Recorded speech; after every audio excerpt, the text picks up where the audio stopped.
These giant machines rule the oceans.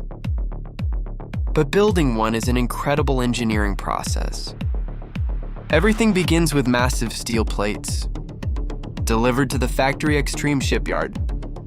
Precision cutting machines shape the steel, with sparks flying across the factory floor.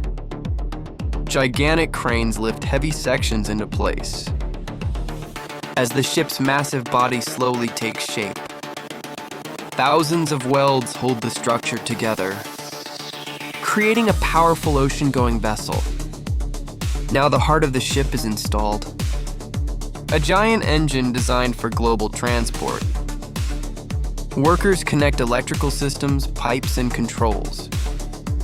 Inside the enormous structure, industrial paint systems protect the ship, while giving it a clean final finish. Before launch, every detail is inspected for safety and performance. Finally,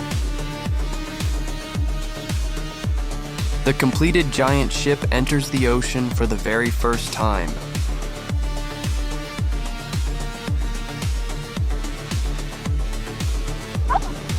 This is how modern ships are built.